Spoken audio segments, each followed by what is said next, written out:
Happy Tuesday! My name is Alan. My name's Nick. And welcome into the dungeon.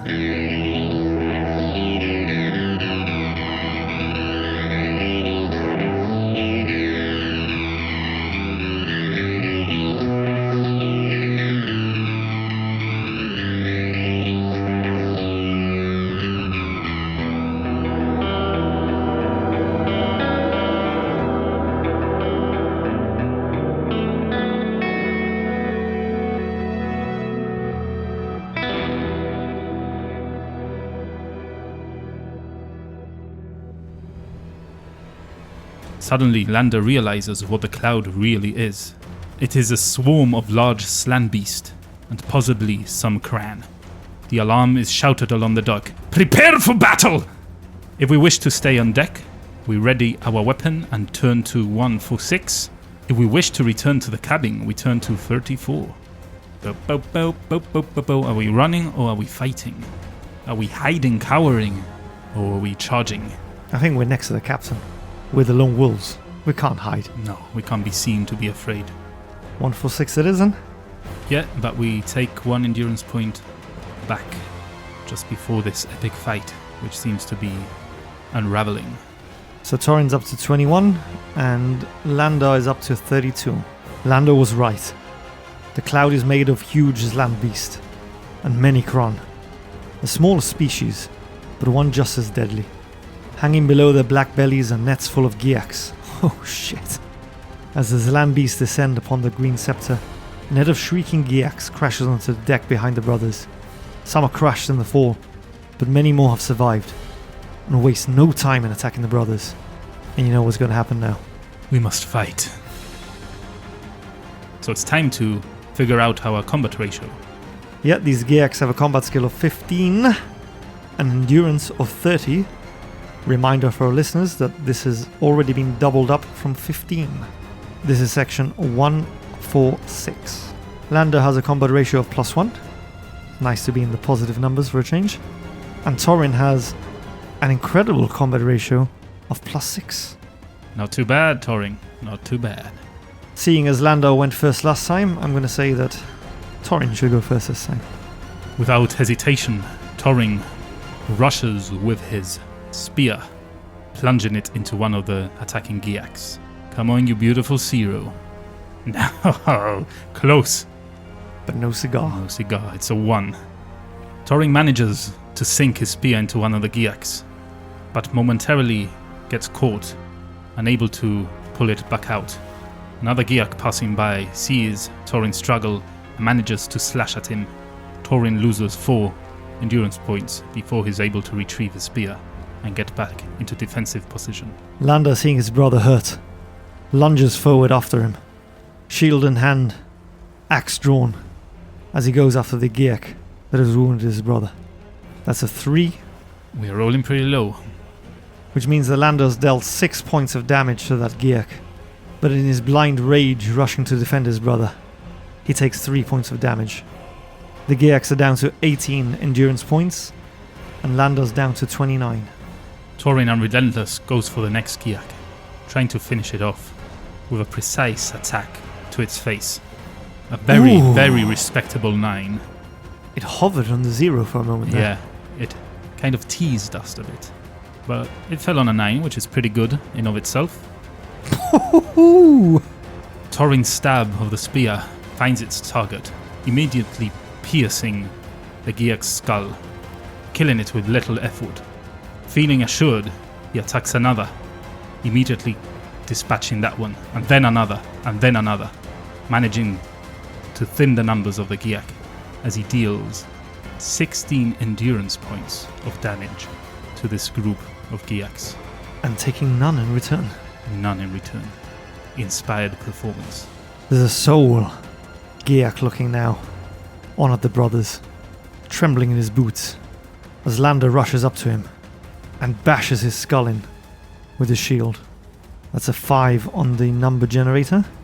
The giak's skull caves in, but not before he manages a sly stab, dealing Lander 2 points of damage as he breathes his last breath. Lander, are you okay? I'm alright, Torin. We've got this. These Giaks are no match for us. We must be cautious, though. We can't get too brash. So many of them. They attack by air and land, Lander. I wonder who's tracking us. Too much of a coincidence that this boat has been tracked. We must find out. Having won this combat, we now turn to section 345. As the brothers turn around, they notice that a fierce battle now rages throughout the ship as the evil Giaks fight to win control of the Green Scepter. Perched high in the masts, the Krahn are rendering the sails with their talons and the razor-sharp teeth, whilst as land beasts are flown backwards towards Wreck Point to pick up more nets of malicious Giaks. Through the body-strewn decks, a menacing shape looms. Both Giaks and sailors are cut down by the creature as it advances towards you. It is a Drakar, a cruel warrior of the Dark Lords, raising his jet-black broadsword as he attacks. We must fight him till the death. Ooh, savage. This Drakar has a combat skill of 16 and an endurance of 48. That's doubled again from 24. Let's go! This time you fight first. Landa has a combat ratio of 0 again, and Toring a combat ratio of 5.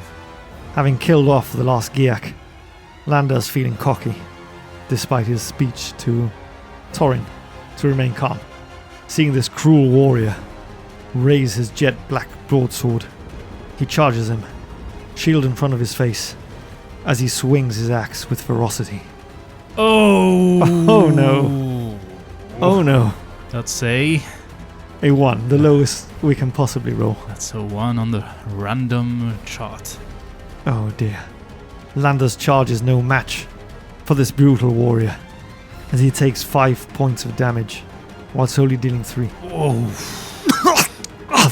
Landa! Watch out! As Torin shouts out to Landa, he runs up to the creature that's engaged with his brother and thrusts his spear into the creature's side. Oh! That's a 10 or a 0 or whatever you want to call it. But that means that Toring deals a very respectable 18 endurance points of damage and receives none in return. The spear finding a critical point of the Drakar, an organ if you will, make him splatter blood from his mouth and falter as he falls to one knee momentarily. Landa, feeling inspired, picks himself up and readies his axe for another swing. Oh, Landa. Landa's not doing too good. He's rolled a 1 again, which means he takes another 5 endurance points. Remember you have a reroll thanks to Neil? Oh yeah, should we use it here? This seems like a boss fight. Yeah, perhaps not the boss fight, but a boss fight. So you just rolled the lowest you can if you wish to reroll. For the second time. In the name of Neil Rabu. Thank you, Neil. Please don't be a 1 again. It's better, It's better, marginally. At least I deal more damage than I take now. That's good. So thanks to Neil, Landa's now dealt 5 points of damage, but taken 4. Landa's looking quite hurt now at 18, and the Drakar is down to 22. The Drakar seems fixated on Landa as he relentlessly attacks him. Torin, witnessing this, gets even angrier and tries to finish the job right here and right now with a respectable 8. Come on, Torin. Look at Torin go. Looks like your jinx is only down to real dice. Yeah, I'm gonna have to use this chart for every game I play. That means that Torin deals 14 damage to this Drakar and takes 0 in return. As the Drakar is engaged with Landa, Torin uses that moment of opportunity to again thrust his long spear, this time into the side of its neck. I've got him this time, Torin! Landa! He's weak! Kill him! Landa's going to try and bash him with a shield, headbutt him, and then slice his throat with his axe. That's a 3 again. That's not ideal. No, it's not. As Lander bashes the Drakkar with his shield and follows up with a headbutt, the Drakkar recoils slightly as Landar's forehead is met with the cold steel of his helm. Dazed, he only manages to slightly nick his foe with the axe, dealing only 5 points of damage, but taking 4 himself. Landar's down to 14, Oof. but the Drakkar is down to 3. Now's the time to finish this off. Lander! Do it, Thorin! This is no time to use your head! Use your weapons! As he says that, he pulls a spear out of his neck and tries to find purchase in the same wound that he just opened, with a 5. 5 on the random shot.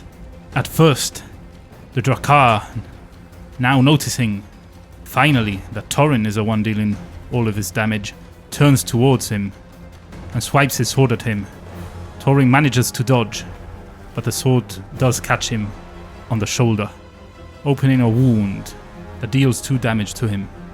Unfazed by the wound though, Thorin continues his charge, aiming for the wound on his neck that is gaping and gushing with blood.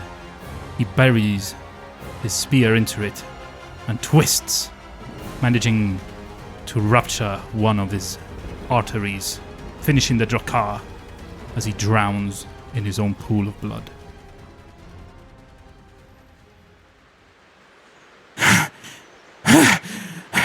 Lander! Are you okay? I've seen better days, Thorin. Is this all of them? Thorin frantically looks around to see if any more approaching enemies. We're going to turn to section 243 to find out. Seeing their master slain, the Giaks falter and retreat towards the stern. Captain Kellerman rallies his crew and attacks, leading his men against the snarling creatures and driving them back until they leap into the sea to avoid the rain of swords. Knowing the battle to be lost, the Kran leave the masts and fly back to the distant coastline. Our thanks, Sky Lords. We're proud and thankful to have you with us. The captain says as he shakes the hand of Lander and then Thorin. A cheer resounds along the deck as the crew voice their praise. Thorin helps tend the wounded, whilst Lander helps out carry repairs to the damaged masts. Within 2 hours they are complete. The wind fills the sails, and the brothers continue the voyage to Duranor. We're not presented with an option here. We turn to section 240, but not before we get an endurance point back each. Much needed. Yes, especially for Lander. Lander's now on 15, and Thorin's on 16. After 3 uneventful days at sea, the brothers find shipboard life rather dreary. Thankfully, Thorin has the Kai discipline of healing, and so any endurance points that we lost on our adventure so far are restored to max. Alright. Handy. So let's do that right now. Thorin's back to 24, and Lander's back to 33. Things are looking good. On the afternoon of the 4th day, the brothers are talking with an injured sailor up on deck when they smell smoke seeping from the hold. We're presented with 3 options here. If we wish to enter the hold, we turn to section 29. If we wish to shout fire, turn to 236. And if we wish to warn the captain, we turn to 101. Fire! Oh shit! Last thing we need now. Kran Giaks. That bastard. And now fire. We discussed off mic here, and it just seems like the most natural reaction. We wouldn't just rush into the hold, and why would we go off and warn the captain when we can just shout fire? Yeah, I mean, there's a lot of sailors around. They can deal with this, so we turn to section 236. Suddenly, panic strikes.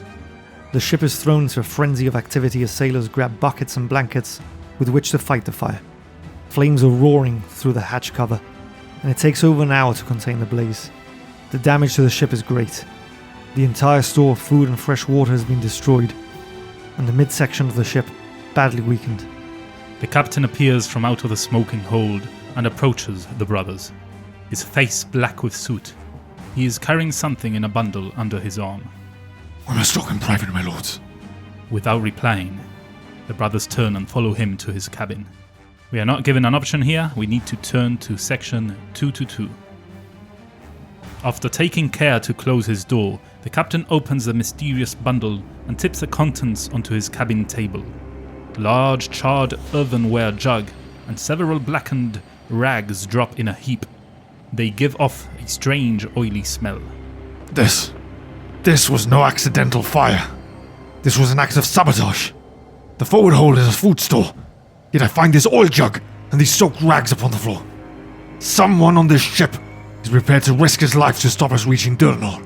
The brothers and the captain stare at the burnt rags, as if they hold the answer to their questions. Suddenly, a cry from up on the deck breaks the silence. Ship ahoy! Ship off the port bow! Grabbing his sword and telescope, the captain disappears through the door and up the ladder to the deck above. We're presented with two options here. If we wish to follow the captain, we turn to section 175. If we would rather make a quick search of his cabin, we turn to section 315. The player in me wants to search the cabin. Oh yes, indeed. But I think Lando would want to follow him. I don't know, I think Toring would want to search the cabin as well. I'd propose to you that we roleplay this, and if I, as Toring, am able to successfully persuade you to do so, then we do so. Sounds good to me. Come on, Torin. Let's follow the captain. As Lando starts heading towards the ladder. As he turns around, Toring grabs his arm. Landa! Remember what I told you in the port. We can't trust anyone. Not even the captain, Landa. We fought side by side with him. It doesn't matter. Someone here on the ship is trying to kill us. What if it's the captain? He could have slit our throats here. We were alone. We need all the information we can get. You think there's something of use here? What does your Kai sense tell you? If I could use it, in this section I would. I don't know, I've got a feeling, Landa. We must search everything. We can't trust anyone. Perhaps this is a ploy by the captain. He wants to lull us into a sense of security, to trust him, when he's the one sabotaging. Be quicker than Torin. I'll buy us some time. Very well. And I empty my pouch of gold crowns on the floor and start picking them up. So, okay, so we're doing this, right? We're gonna search the cabin? Lando's picking up the coins one at a time. Okay. Yeah, let's turn to section 315. Keeping one eye on the door, Torin quickly searches the drawers of an ornate chart table. There does not appear to be anything unusual about the contents.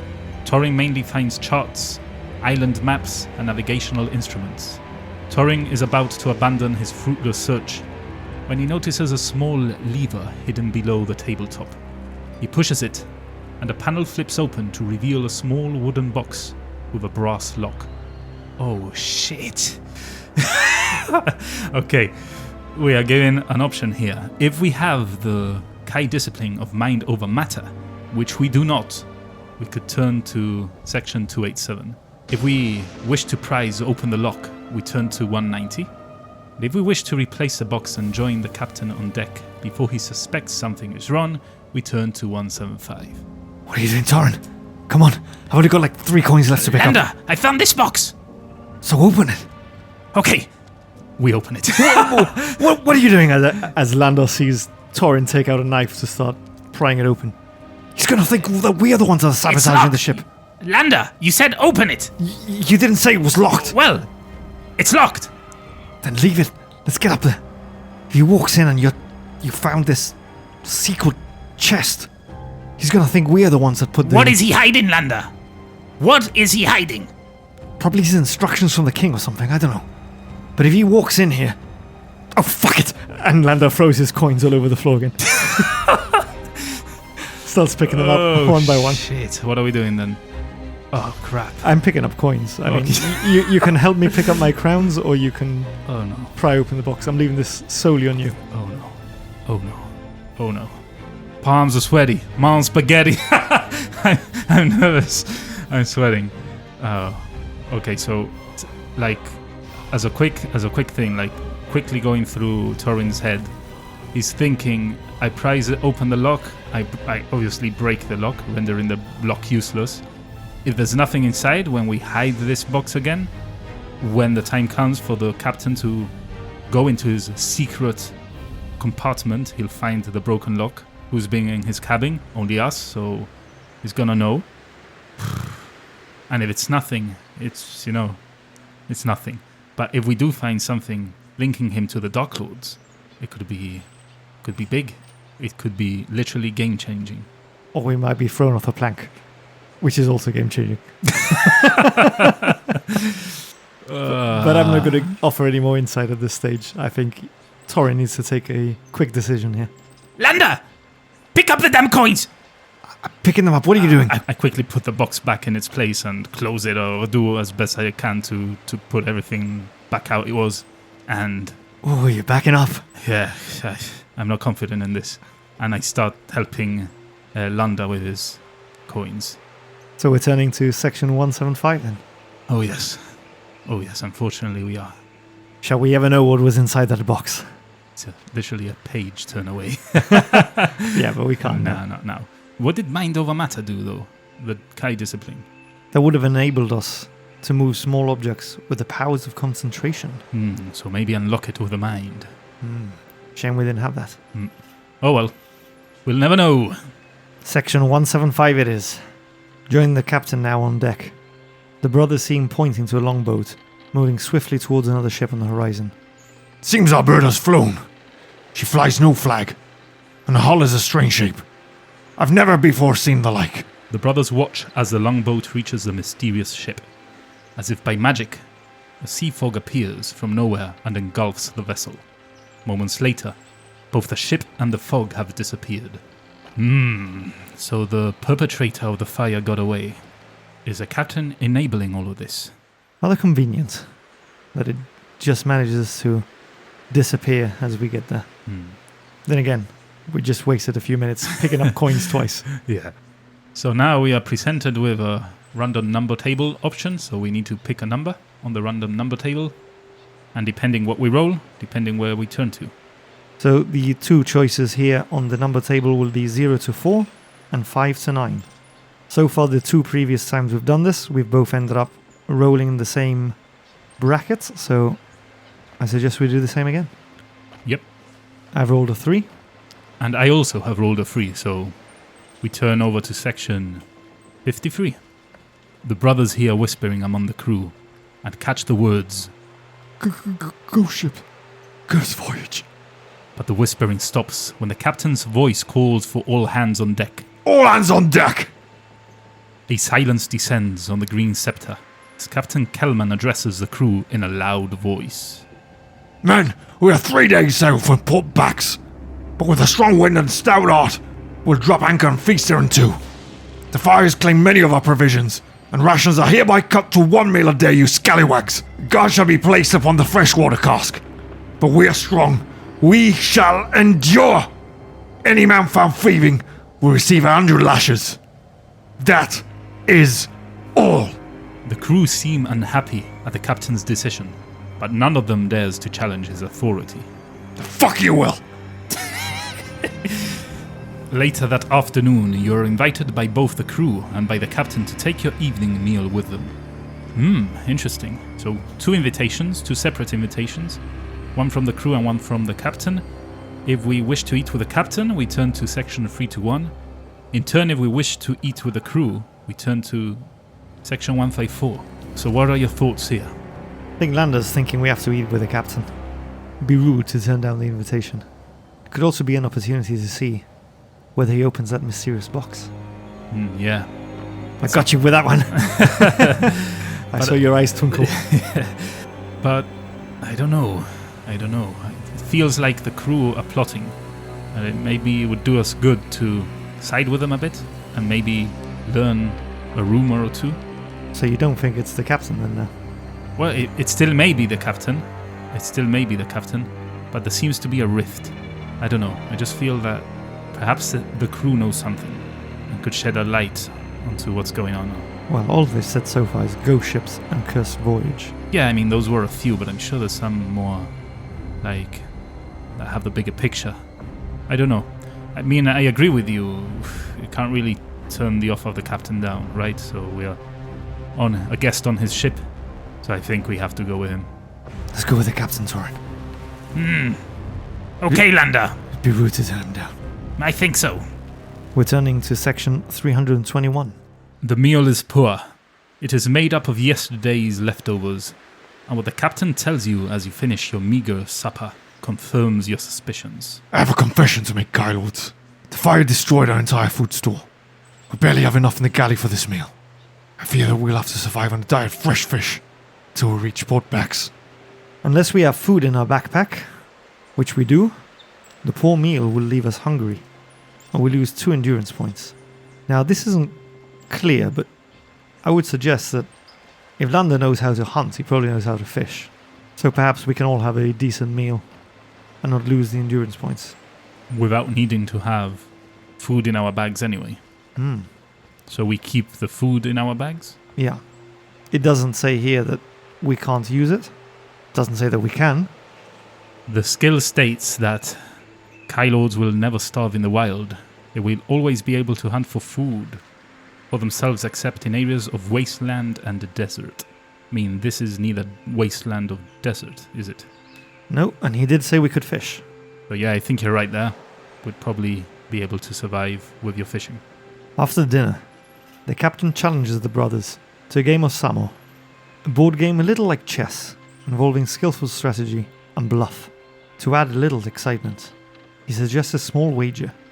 We're given 2 options here, to either accept his offer of a wager, or to decline the game, bid the captain good night, and return to our cabins to sleep. Oh, I'm all up for wagers. You know it. Are you going to ask him to bet that little box?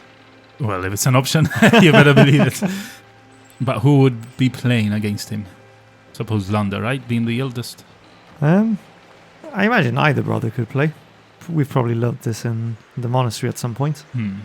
So maybe we roll to see who plays? Yeah, let's do that.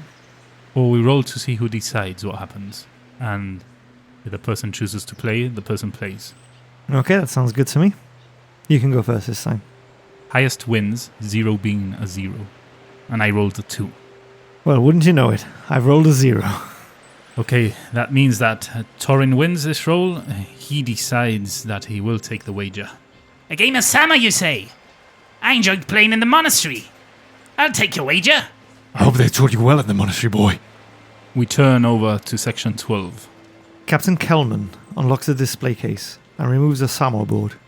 The beautifully carved pieces are already in position when he carefully sets it upon the table.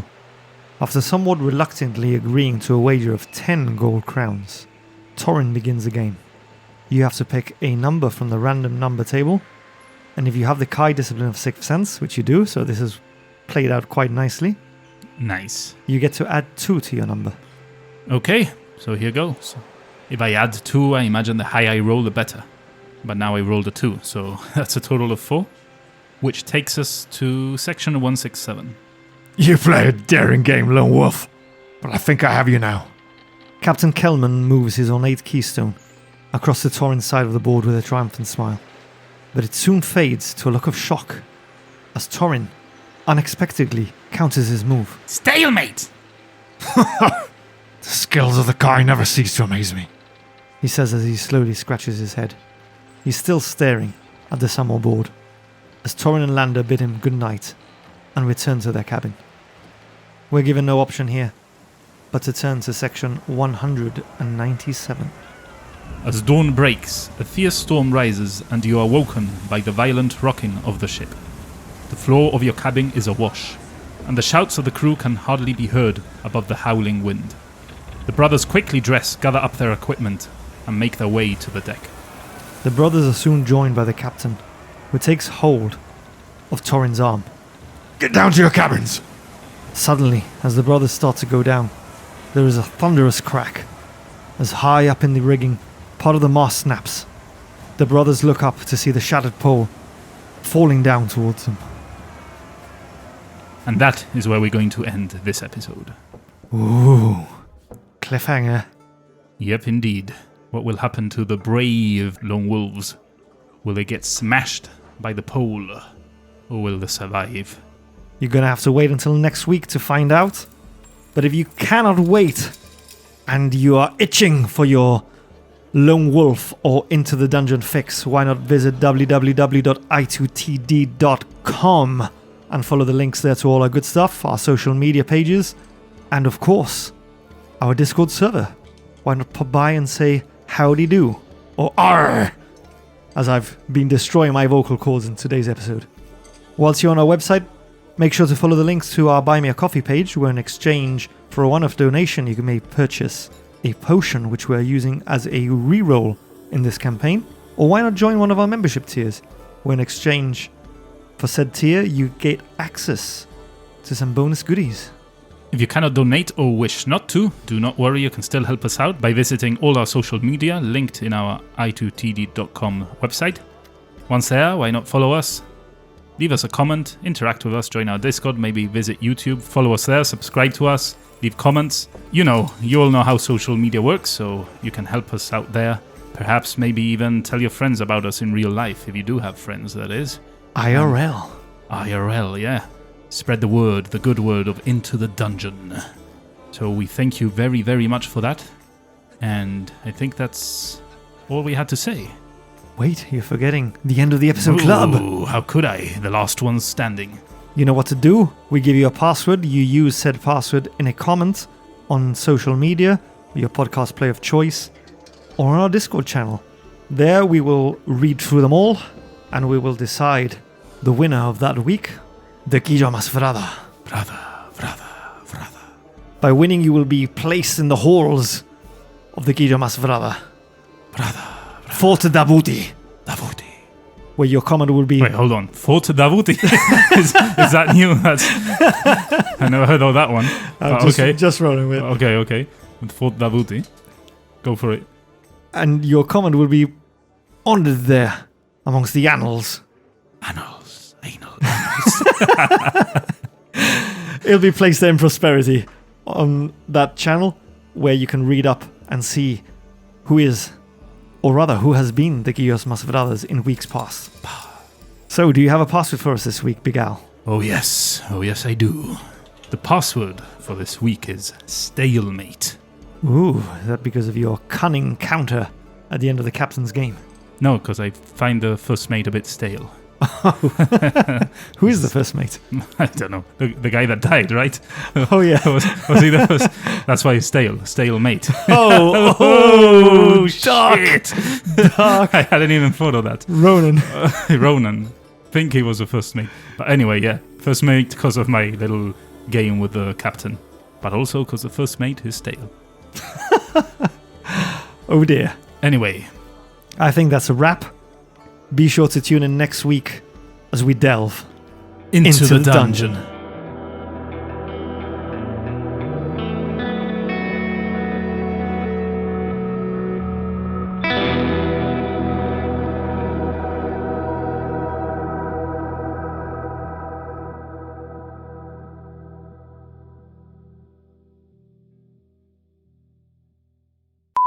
I hope they taught you well in the monastery, boy, or I'll be beating you harder than those Quran beat your masters. That's dark. That's a low blow. Wow. Wow. There's one for the bloopers. It is a Drakar, a cruel warrior of the Dark Lords, raising his jet black... I'm getting nervous here. And what the captain tells you as you finish your meager supper confirms your suspicions. I got a confession to make. Kai, Lord.